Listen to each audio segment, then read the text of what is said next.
You are listening to Alex Nanlohi Podcast, to know the Lord and to make Him known.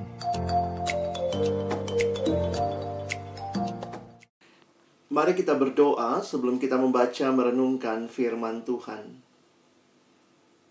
Kami datang dalam ucapan syukur kepada Tuhan yang begitu mengasihi kami. Tuhan yang telah memberikan hidup-Mu bagi kami, supaya kami yang harusnya binasa dalam dosa boleh beroleh hidup yang kekal di dalam Engkau.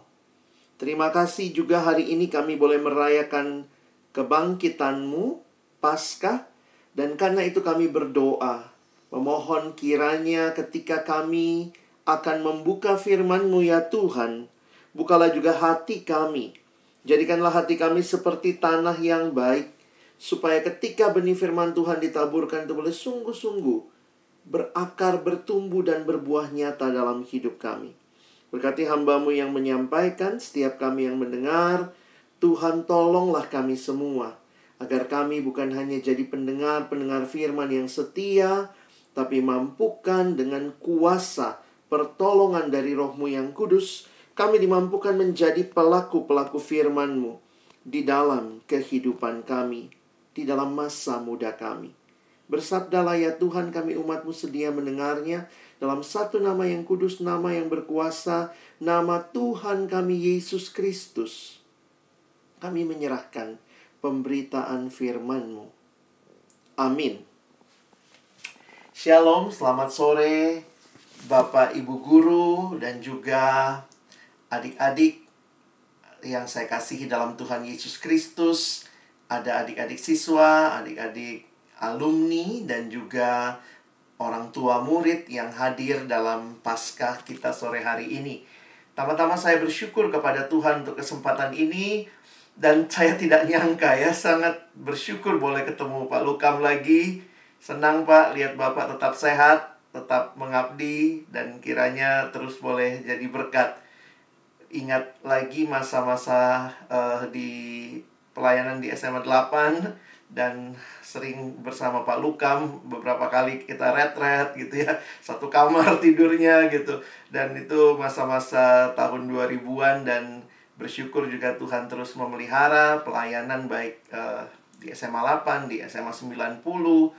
Dan tadi sempat ngobrol sama Timo juga, dari kapan Kak Alex pelayanan ke 90. Saya kalau ingat-ingat mungkin sekitar tahun 2002 saya sudah berkunjung ke SMA 90 ya, di angkatan-angkatan sebelumnya.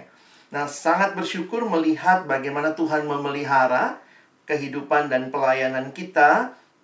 Dan sore hari ini kita merayakan Paskah bersama dalam tema yang diberikan kepada kita. Saya boleh share screen ya? Oke, baik.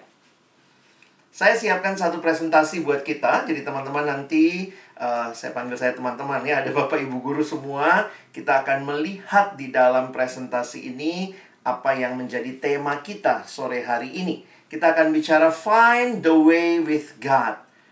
Dan ayat yang akan jadi perenungan kita dari Ibrani 10 ayat 22. Tentunya Paskah menjadi satu hal yang mungkin kita seringkali lewatkan, karena nampaknya Natal lebih meriah, begitu ya. Kalau kita ingat Natal apalagi pas akhir tahun rasanya sangat meriah. Tetapi sebenarnya gereja baru merayakan Natal pada tahun 313. Dalam sejarah yang saya coba gali, gereja baru merayakan Natal itu tahun 313. Jadi perayaan yang dari awal gereja rayakan itu sebenarnya adalah Paskah. Apalagi kalau bicara Paskah itu dilakukan pada hari pertama minggu itu.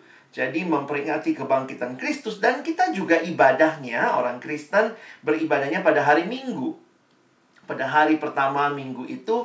Sehingga kalau teman-teman rajin ke gereja ya, sekarang ikut gereja online setiap minggu selama 1 tahun, berarti kita sudah 52 kali memperingati Paskah. Tambah hari ini 53 ya. Jadi saya harap kita pun juga membiasakan juga untuk menikmati Paskah, dan juga belajar menyampaikan sukacita itu. Kadang-kadang kalau orang Natalan, sampai Januari ketemu, itu masih selamat Natal ya. Tapi waktu bicara selamat Paskah, wah itu agak unik tuh. Biasanya hanya pas hari Paskahnya. Atau pas lagi perayaan Paskah ya. Mungkin bagus juga kita biasakan kalau ketemu, wah selamat Paskah ya. Mengingat bahwa ini adalah sesuatu yang tidak terlepas dari Natal. Bahkan satu kalimat yang dikatakan oleh Pastor Timothy Keller, dia mengatakan, Easter proves that Christmas was real. Sebenarnya dibanding semua perayaan, Paskah itu sangat sentral. Semua kepercayaan ada pendiri agamanya. Pendiri agama punya hari kelahiran. Semua pendiri agama punya hari kematian. Tapi hanya Yesus yang punya hari kebangkitan. Saya mengutip kalimat dari pendeta Dr. Stephen Tong yang mengatakan, Yesus bangkit menjadi pengharapan terbesar bagi kita. Juga membuat kita berbeda dengan semua agama yang lain.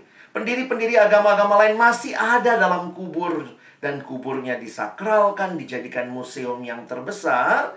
Tapi ingat, kuburannya masih berisi. Karena kuburan mereka masih terisi, maka pengikutnya hidup dalam kekosongan. Tetapi karena kuburan Yesus kosong, maka hidup dari pengikutnya terisi. Karena dia sudah keluar dari kubur, hingga dia bisa berada di dalam hati kita. Puji Tuhan. Nah, karya yang luar biasa ini adalah karya yang Tuhan nyatakan bagi kita. Dan kita akan melihat bagaimana yang dituliskan di dalam kitab Ibrani untuk menghayati akan hal ini. Saya memilih satu perikop atau mungkin satu paragraf ya. Kalau teman-teman nanti bisa memperhatikan, saya mengajak kita membaca Ibrani 10 dari ayat 19 sampai 25. Nanti ayat 22 kita ada di tengahnya ya. Nah, saya ingin kita melihat ayatnya. Alex sudah tulis semua ayatnya di screen, jadi teman-teman nanti bisa mengikuti. Saya bacakan bagi kita. Jadi saudara-saudara, oleh darah Yesus, kita sekarang penuh keberanian dapat masuk ke dalam tempat kudus. Karena ia telah membuka jalan yang baru dan yang hidup bagi kita melalui tabir, yaitu dirinya sendiri. Dan kita mempunyai seorang imam besar sebagai kepala rumah Allah. Karena itu, marilah kita menghadap Allah dengan hati yang tulus ikhlas. Nah, ini tema kita ya. Dan keyakinan iman yang teguh. Oleh karena hati kita telah dibersihkan dari hati nurani yang jahat. Dan tubuh kita telah dibasuh dengan air yang murni. Marilah kita teguh berpegang pada pengakuan tentang pengharapan kita. Sebab ia yang menjanjikannya setia. Dan marilah kita saling memperhatikan supaya kita saling mendorong dalam kasih dan dalam pekerjaan baik. Janganlah kita menjauhkan diri dari pertemuan-pertemuan ibadah kita. Seperti dibiasakan oleh beberapa orang. Tetapi marilah kita saling menasehati dan semakin giat melakukannya menjelang hari Tuhan yang mendekat. Sedikit latar belakang kalau belajar kitab Ibrani, memang para ahli sampai hari ini juga memperdebatkan siapa penulisnya. Karena memang tidak ada nama penulis sebagaimana lazimnya di kitab-kitab yang lain. Sehingga kita sebut saja penulis kitab Ibrani. Dan penulis kitab Ibrani ini menuliskan kepada jemaat di abad pertama yang waktu itu punya pergumulan dengan kehidupan kekristenan mereka. Nampaknya menjadi Kristen di abad pertama itu tidak mudah. Taruhannya nyawa. Sehingga banyak dari mereka karena mungkin penganiayaan yang begitu dahsyat yang mereka alami, mereka mau mundur dari iman mereka. Tetapi kemudian penulis kitab Ibrani menguatkan mereka. Ingat akan Tuhan, terus bertahan. Nampaknya mereka adalah orang-orang Yahudi yang kemudian jadi Kristen. Karena itu kalau kita perhatikan bagaimana penulis kitab Ibrani menjelaskan tentang iman Kristen dalam terang apa yang dipahami di perjanjian lama. Mereka orang-orang Yahudi punya kitab Perjanjian Lama, mereka terbiasa melihat di dalam Perjanjian Lama ada kurban.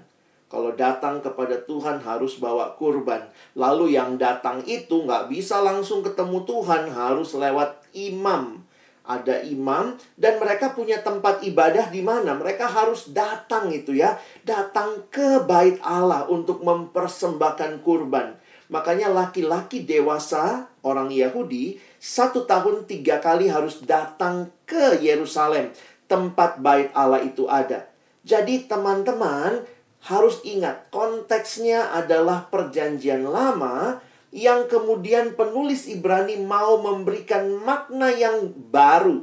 Atau boleh kita pakai istilah bahwa semua yang kamu lakukan di Perjanjian Lama itu telah digenapkan dalam Yesus Kristus. Jadi kalau kita ingat sekali lagi kurban. Kurban itu dibawanya hidup nanti sampai di bait Allah harus disembelih. Lalu darahnya dicurahkan, dipercikkan. Lalu yang mempersembahkan itu adalah imam besar. Jadi ini semua yang kalau kita perhatikan ada di dalam bagian ini. Kalau teman-teman membaca sampai pasal 9 kitab Ibrani, jelas sekali penulis Ibrani mencoba memberikan penjelasan. Ya, makanya saya tuliskan begini ya. Sebagian besar Kak Alex tulis. Supaya nanti kalau ada gangguan koneksi kalian nggak kehilangannya bisa tetap lihat. Di dalam kitab Ibrani dijelaskan tentang Yesus Kristus. Nah menariknya begini penjelasannya. Yesus Kristus itu imam besarnya dan sekaligus kurban penebus dosa yang sempurna. Jadi kalau kita perhatikan di Perjanjian Lama ada sistem kurban dan itu harus dipersembahkan oleh imam besar.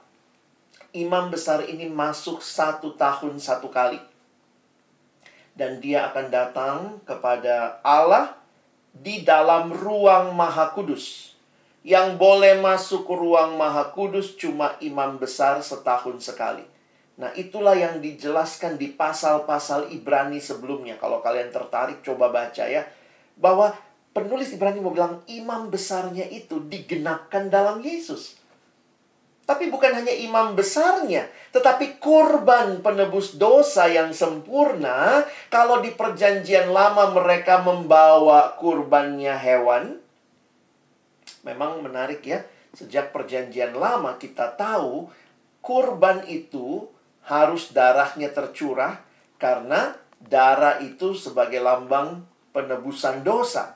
Dan menarik sekali penulis Ibrani mengatakan begini. Kalau tiap tahun bawa kurban,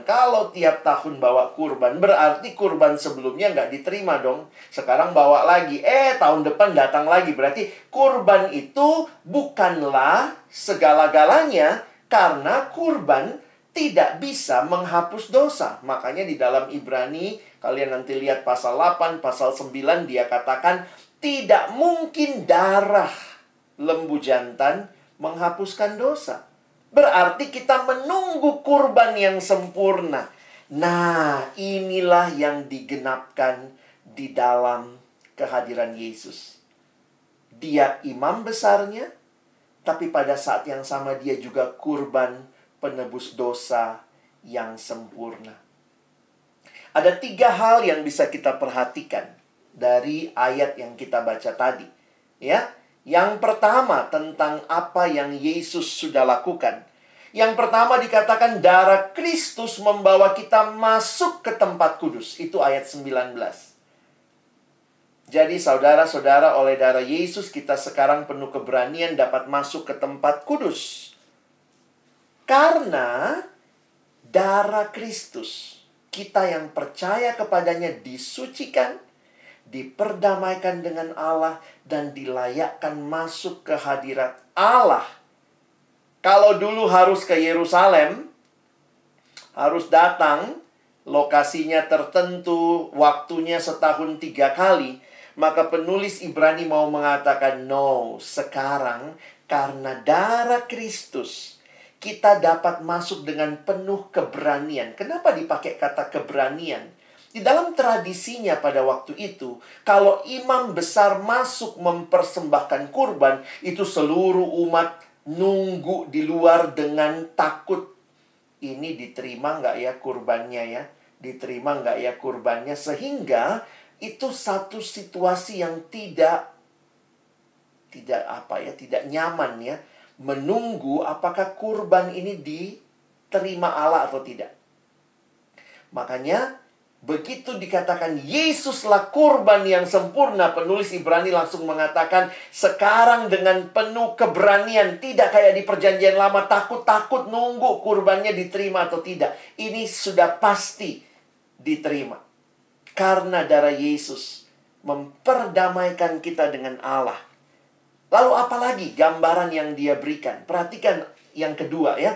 Dikatakan di ayat 20, Kristus membuka jalan yang baru dan hidup melalui tabir, yaitu dirinya sendiri. Teman-teman kalau belajar struktur kemah pertemuan yang kemudian jadi bait Allah, ada yang namanya ruang kudus, lalu ada ruang maha kudus. Masih ingat? Ruang kudus, ruang maha kudus. Lalu antara ruang kudus dan maha kudus ada tirai. Masih ingat tirai itu yang ketika Yesus mati dikatakan tirai di bait Allah terbelah dua. Wah teman-teman, itu luar biasa. Apalagi kalau kalian nanti baca keterangan sejarahnya, terbelah duanya bagaimana?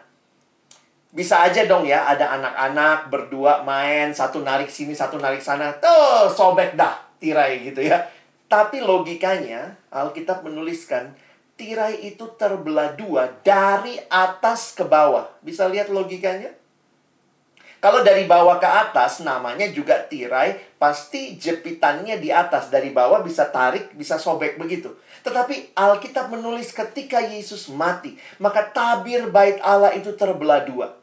Itu berarti tidak ada lagi pemisah antara ruang kudus dan yang maha kudus. Kalau dulu imam besar aja yang bisa masuk 1 tahun 1 kali ke ruang maha kudus, sekarang Kristus dia yang buka jalan. Penulis Ibrani mengatakan melalui dirinya lah tabir itu. Jadi lihat gambarannya, Yesus itu adalah tabir. Makanya ayat 20, karena ia telah membuka jalan yang baru dan yang hidup bagi kita melalui tabir, yaitu dirinya sendiri. Jadi apa yang sedang dia gambarkan?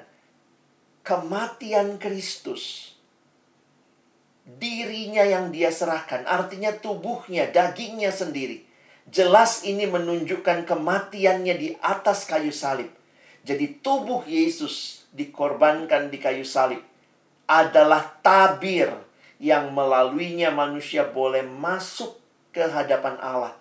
Karena Yesuslah satu-satunya jalan kepada Allah. Wah, ini indah sekali kalau kalian bisa memahami ya. Coba sebentar jadi orang Yahudi yang dulu repot banget dah.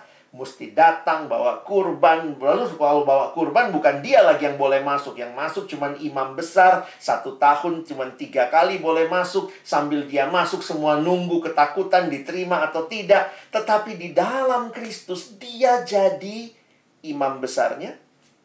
Dia juga jadi kurbannya.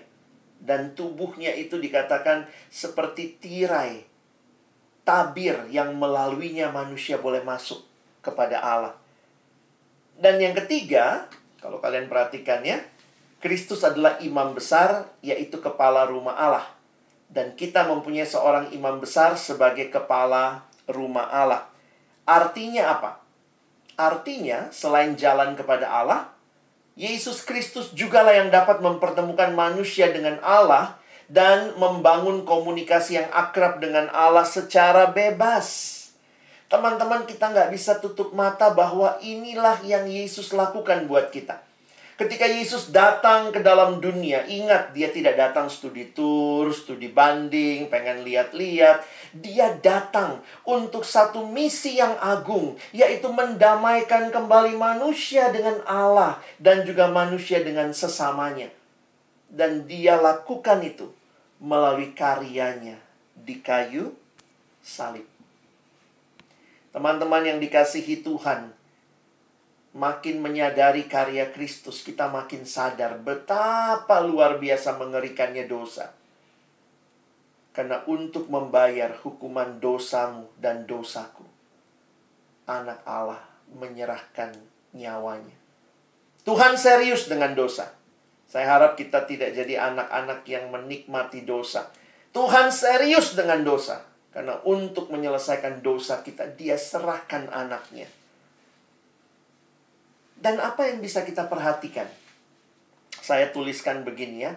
Apa yang Yesus lakukan bagi kita umatnya? Saya pikir kita mesti bisa fokus lihat ini ya. Apalagi dikaitkan dengan Jumat Agung dan Paskah. Ya. Bapak John Stott mengatakan sebuah siklus yang menarik. Dia mengatakan kalau manusia will live and die. But Christ died and live. Kristus mati dan Dia bangkit, Dia hidup. Apa yang Yesus alami, yang kalian lihat mungkin di dalam film Passion of the Christ. Dia harus mengalami penyesahan, dipukul, dicambuk dengan cambuk Romawi yang begitu tajam. Lalu kemudian Dia harus memikul salibnya. Sehingga Mel Gibson dalam film Passion of the Christ memberikan gambaran seperti ini. Saya pikir ini gambaran mungkin yang paling dekat dengan aslinya. Bahkan ketika Dia mati, Dia menyerahkan nyawanya. Orang-orang mesti cek lagi, ini benar sudah mati atau tidak. Dituliskan lambungnya ditusuk. Lalu keluarlah air dan darah. Di dalam medis mengatakan kalau air sama darah keluarnya terpisah, itu kemungkinan besar sudah mati. Karena kalau masih hidup, keluarnya darah, masih menyatu ya. Tapi ini darah dan air. Dan ini menunjukkan apa? Yesus sungguh-sungguh mati. Saudara, kita sulit menerima kebangkitan kalau Yesusnya nggak mati. Benar nggak? Nggak mungkin ada kebangkitan kalau kita bilang, oh Yesusnya cuma bobo gitu ya. Aduh, cuma pingsan. Cuma ketiduran. Tidak. Melihat apa yang dialami oleh orang yang mengalami hukuman Romawi, penyalipan Romawi, nggak mungkin hidup. Yesus sungguh-sungguh mati. Dan kemudian kita melihat, karena Dia sungguh-sungguh mati, maka Dia pun sungguh-sungguh bangkit. Saya pikir nggak bisa kita pisahkan kematian dan kebangkitan Kristus. Jadi kalau memang kitab Ibrani fokus kepada karya Kristus, yang mana tubuhnya itu dikatakan seperti kurban, seperti tabir begitu ya. Tapi lihat waktu Yesus bangkit. Lihat kalimat yang disampaikan oleh malaikat. Jangan takut. Kamu mencari Yesus, orang Nazaret. Teman-teman, mungkin kita pikir ngapain sih ini kalimatnya? Nama Yesus zaman itu banyak orang namanya Yesus. Itu nama yang umum buat orang Yahudi. Yesus, Yeshua, Yosua, itu artinya Allah menyelamatkan. Jadi jangan pikir cuma Yesus yang namanya Yesus. Kenapa saya perlu jelaskan ini? Karena ada orang pakai teori salah kubur. Maksudnya apa itu? Katanya perempuan-perempuan itu datang ke kubur yang salah pada waktu Minggu Paskah. Katanya memang perempuan, maaf ya, GPS-nya kadang nggak nyala ya. Jadi, perempuan-perempuan itu datang ke kubur yang salah. Tetapi kalau kalian lihat catatan Injil, perempuan yang sama yang melihat tubuh Yesus dibaringkan, mereka juga yang melihat batu itu digulingkan, perempuan yang sama yang datang pada Minggu Paskahnya. Dan saya makin diperjelas dengan kalimat malaikat ini. Karena malaikatnya bilang begini, kamu mencari Yesus. Yesus yang mana? Yesus banyak. Orang Nazaret. Nah, lihat ya. Jadi malaikat mau bilang, ini kuburnya Yesus yang orang Nazaret, yang matinya bukan karena mati sakit, mati tua. Dia matinya yang disalibkan itu. Ia telah bangkit. Ia tidak ada di sini. Lihatlah tempat mereka membaringkan Dia. Puji Tuhan, kalau kematian Kristus tetap mati dan tidak pernah bangkit, saya pikir tidak ada gunanya kita percaya salib. Tetapi, Karena itulah kita melihat, tanpa kebangkitan salib tidak ada artinya. Ingat lagi ya, bukan cuma Yesus yang disalib. Ada banyak orang juga yang waktu itu melanggar perintah orang-orang Romawi, dihukum, disalib. Tetapi kenapa salib Yesus berbeda dengan semua salib yang pernah ada? Karena yang disalibkan di situ, dia bangkit pada hari yang ketiga. Jumat Agung jadi agung hanya karena ada Minggu Paskah. Kalau tidak ada Minggu Paskah, itu bukan Jumat Agung, itu Jumat paling mengerikan, Jumat paling sial sepanjang sejarah. Ada orang yang mati dan tidak pernah bangkit dan merasa dirinya juru selamat. Tetapi dengan Kristus bangkit pada Minggu Paskah, apa yang mau dibagikan? Tuhan menerima kurban Kristus yang mendamaikan manusia dengan Allah. Kalau Kristus kurbannya tidak diterima, berarti ada kurban lain seperti yang ditulis oleh penulis Ibrani. Kalau tahun ini kamu bawa kurban, tahun depan bawa kurban lagi hewan, tahun depan bawa kurban lagi hewan, berarti kurbanmu yang kemarin belum bisa menyelesaikan semua dosamu. Tetapi ketika kita melihat hari Paskah Yesus dibangkitkan, itu menunjukkan bahwa Allah menerima kurban Yesus yang sempurna. Wah, ini luar biasa iman kita. Paskah dia bangkit, karena dia berkata, akulah kebangkitan. Dan kebangkitannya memberikan awal yang baru. Saya menuliskan kebangkitan Yesus memberikan hidup yang baru, bukan lagi hidup yang menikmati dosa. Kan dosa sudah diselesaikan. Harusnya sekarang new me. Makanya kekristenan itu bukan sekedar being nice. Pastor Timothy Keller kembali mengatakan, Christianity is not about being nice. It's about being new. Hidup yang baru. Kita sekarang punya kuasa. Kuasa kebangkitan itu bekerja dalam diri kita. Perhatikan kalimat ini. Melalui kebangkitan Kristus yang hidup kembali, dia memberi kita kuasa atas segala kecenderungan dosa. Ketika kita mengizinkan dia mengendalikan hidup kita. Teman-teman, mari taat. Karena ketika Kristus bangkit, dia memberikan kuasa bagi kita juga untuk tidak memilih dosa terus-menerus. Kalau dulu kita begitu cinta sama dosa, maka sekarang dalam Tuhan, no. Bukan lagi dosa. Tapi aku mau hidup menyenangkan Tuhan. Kalau kamu sungguh mengalami Paskah, maka ada kehidupan yang penuh kuasa yang Tuhan berikan kepadamu. Nah, barulah sebenarnya setelah menghayati karya yang sangat agung ini, ayat tema kita itu aplikasi sebenarnya ya. Way to God itu terjadi karena Yesus. Sekarang Tuhan sudah buka jalan. Nah, sekarang pertanyaannya, kamu mau pakai nggak jalan itu? Kamu mau meresponinya kah? Saya pikir ini satu bagian yang sangat indah. Kalau teman-teman kembali ke ayat kita, nah saya coba mau highlight saja. Saya nggak punya waktu jelasin detailnya. Tapi kalau kalian mau perhatikan, ada 3. Jadi kan dijelaskan ya, Yesus Kristus sudah buka jalan nih. Dia sudah mati, dia sudah bangkit, dia membuka jalan bagi kita kepada Allah. Nah, perhatikan apa yang penulis Ibrani katakan. Maka ada respon. Nah, responnya sebenarnya kalau saya bilangnya 3 ya. Mungkin biar gampang. Karena di ayat 22, kalau teman-teman kembali ke ayat 22, di ayat 22 ada kata karena itu. Nah, kalau dibacaan kan bagaimana dong? Makanya saya tidak bisa langsung ke ayat 22. Abang harus jelasin mulai dari ayat 19. Ayat 19 sampai 21. Karena itu, karena apa? Karena Yesus sudah buka jalan untuk kita datang kepada Allah. Karena dia sudah bagikan hidupnya. Dan dia bangkit menunjukkan kemenangannya. Maka marilah kita. Nah, menarik nih teman-teman, nanti perhatikan ya. Ada 3 kali marilah kita. Saya menyatukan marilah kita yang ketiga ya. Walaupun itu muncul di ayat 24 dan di ayat 25.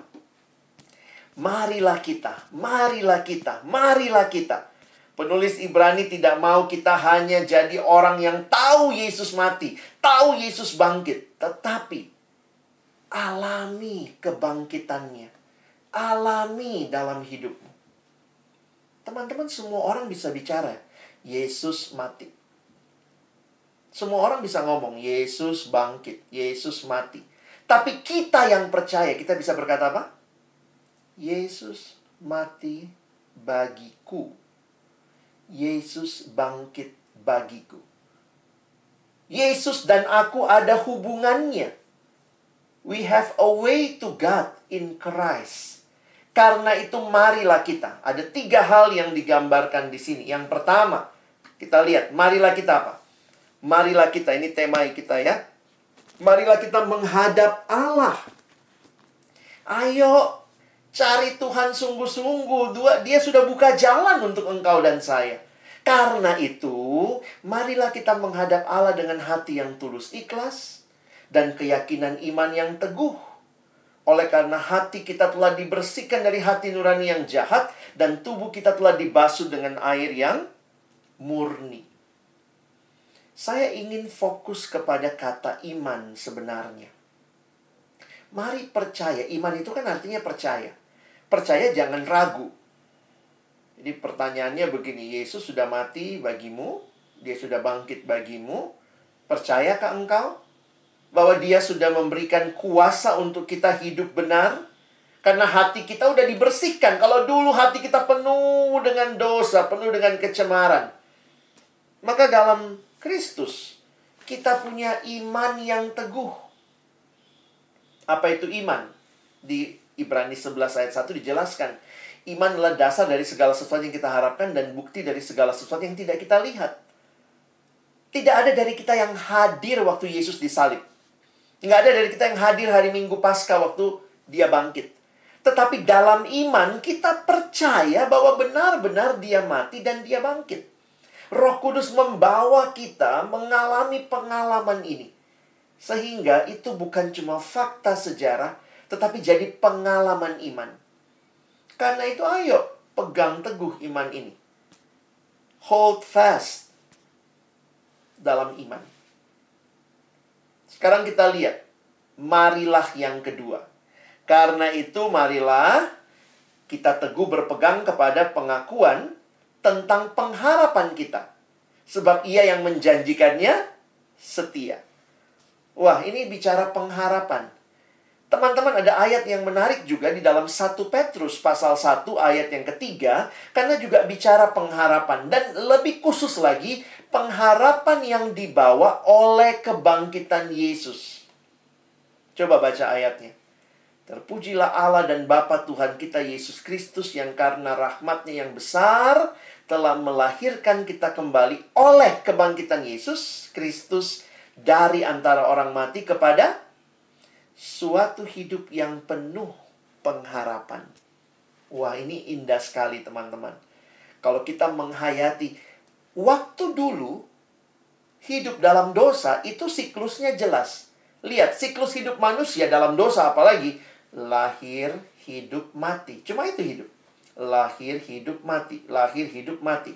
Tetapi ketika Kristus bangkit dan kita percaya pada Yesus yang bangkit, ingat, siklus hidup bukan cuma lahir, hidup, mati. Tapi lahir, hidup, mati, bangkit. Dan Kristus yang bangkit itu membawa kita juga akan bangkit. Dan kita, itu yang kita ungkapkan setiap hari Minggu. Kalau kita berdiri di gereja dan berkata, aku percaya akan kebangkitan tubuh. Kebangkitan daging, kebangkitan orang mati. Kita percaya bahwa kita pun akan bangkit bersama Kristus. Bagi kita ini sebuah hidup yang melampaui yang kita bisa bayangkan. Bagi mereka yang dalam dosa, akhir ceritanya mati. Tapi buat kita yang di dalam Kristus, akhir cerita kita apa? Bangkit. Sehingga ada pengharapan. Teman-teman, buat kita ada pengharapan. Ingat baik-baik itu. Jangan hidup dalam keputusasaan. Kenapa? Ceritanya belum selesai. The story is not end yet. Makanya saya tuliskan gini ya dari ayat ini. We have a living hope. Because we have a living Savior. Pengharapan tuh unik ya. Pengharapan itu kan belum terjadi, tapi kita sudah berasa efeknya. Coba Kak Alex kasih contoh ya, mungkin yang kelas 12 nih ya. Mungkin kan udah mau lulus nih, atau sudah lulus mungkin ya, minggu depan udah pengumuman.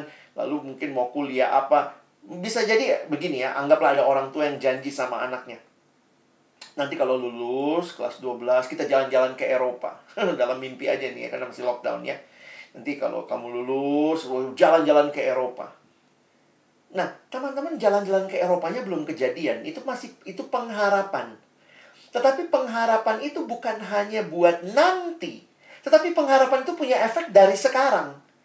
Begitu lagi malas belajar, tiba-tiba ingat lagi, Eropa. Wah, semangatnya muncul lagi.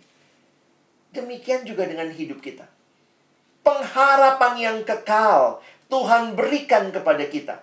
Tetapi itu bukan hanya nanti, tetapi berdampak dalam hidup kita sekarang. Teman-teman, jangan takut, jangan merasa Tuhan meninggalkanmu, karena engkau dan saya ada di dalam tangan Tuhan yang kuat. Bagi adik-adik kelas 12, percaya kepada Tuhan. Berserah kepada Dia. Dia pengharapan kita.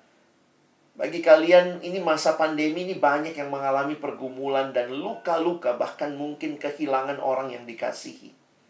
Beberapa orang datang dengan tangisan. Seorang adik saya yang saya kenal di satu kampus, papa mamanya meninggal hanya selang 1 hari. Papanya hari ini, mamanya besoknya, dua-duanya karena COVID. Dan itu sangat menyedihkan buat mereka. Dan mereka sekarang ya tinggal berdua, kakak beradik. Dan situasi itu, apa yang bisa bikin kita bangkit kalau kita nggak punya pengharapan? Hidup yang paling menyedihkan itu bukan penderitaan. Hidup yang paling menyedihkan ketika engkau tidak punya pengharapan. Tapi ingat hari ini. Waktu Yesus bangkit, Dia berikan pengharapan. Kematian itu bukan akhir orang percaya. Hari ini saya lihat status diupdate karena orang tuanya meninggal kira-kira setahun yang lalu. Mereka update status, Papa, Mama, we miss you. Dengan gambar mereka lagi nyanyi berempat. Waktu saya lihat gambar itu, saya pikir, iya ya.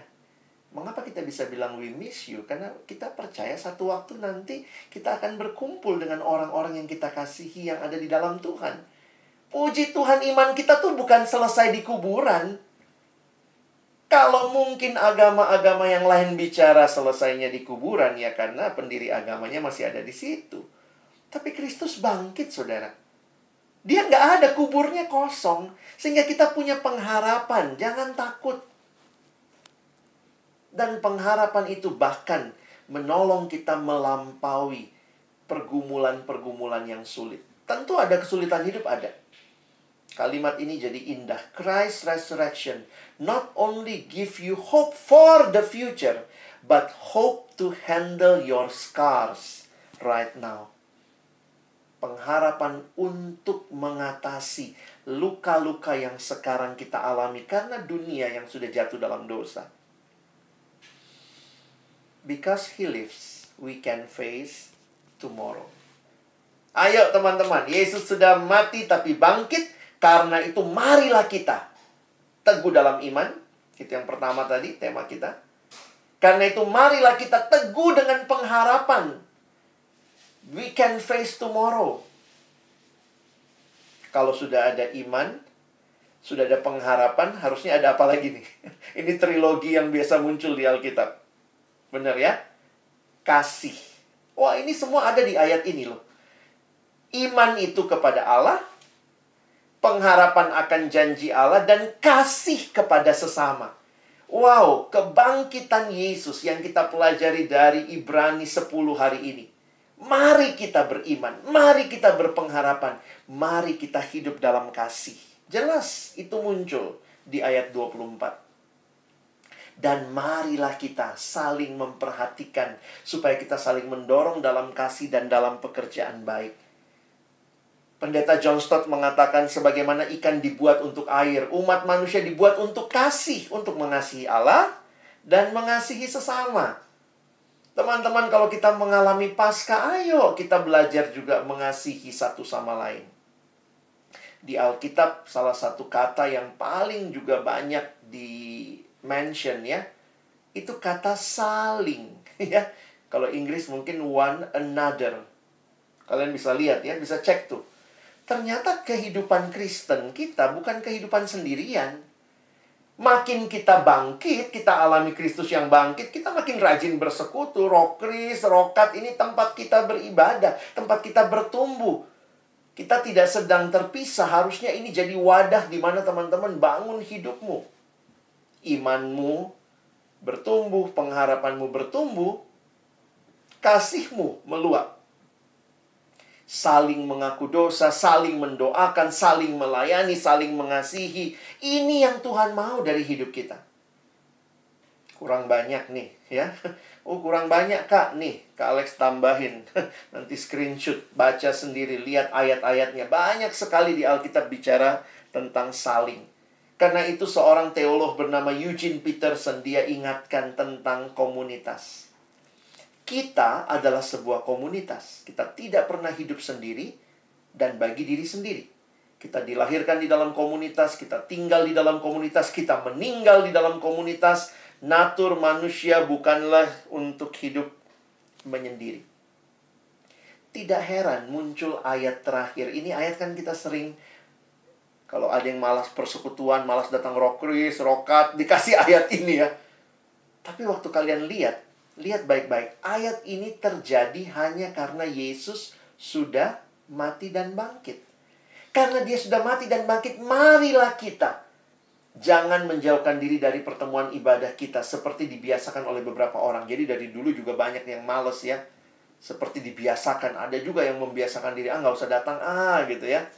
Tapi lihat, marilah kita saling menasehati dan semakin giat melakukannya menjelang hari Tuhan yang mendekat.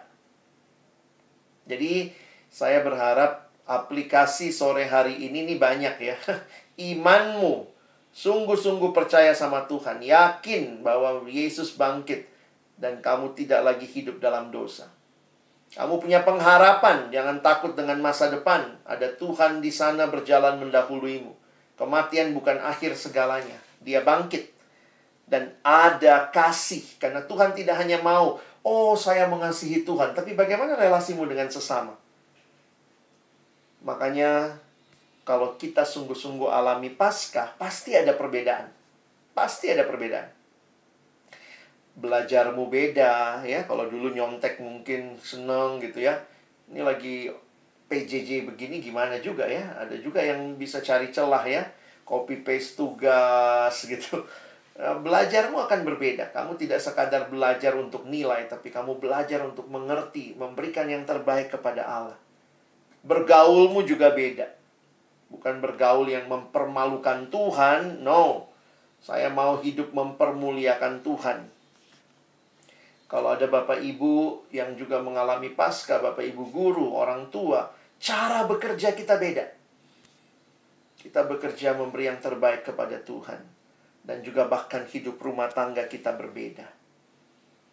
Paskah ini adalah sebuah perubahan. Karena di dalamnya Tuhan sudah buka jalan buat kita. Ayo kita responi. Dengan hidup makin teguh beriman. Hidup makin berpengharapan, tidak takut akan pergumulan-pergumulan hidup, tapi hadapi bersama Tuhan. Dan mari hidup makin mengasihi satu sama lain. Kitab Ibrani tidak banyak bicara kebangkitan. Nampaknya dia lebih fokus kepada karya Kristus di kayu salib. Kematiannya, penderitaannya. Tetapi menarik di akhir kitab Ibrani, perhatikan salah satu berkat yang disampaikan di akhir kitab Ibrani bicara tentang kebangkitan. Mari lihat Ibrani 13. Ibrani 13 ayat 20 dan 21. Beberapa kali saya memakai ayat ini sebagai pendeta memberi berkat ya. Dan waktu membacanya berulang-ulang saya melihat di sini jelas sekali kebangkitan. Maka Allah damai sejahtera yang oleh darah perjanjian yang kekal telah membawa kembali dari antara orang mati Gembala agung segala domba, yaitu Yesus Tuhan kita.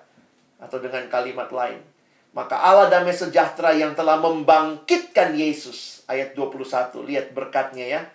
Wah, ini indah sekali. Kiranya memperlengkapi kamu dengan segala yang baik untuk melakukan kehendaknya dan mengerjakan di dalam kita apa yang berkenan kepadanya oleh Yesus Kristus. Bagi dialah kemuliaan sampai selama-lamanya.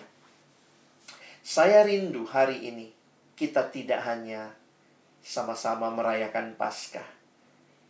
Mari ingat, Paskah bukan sekadar perayaan, tapi Paskah adalah perubahan.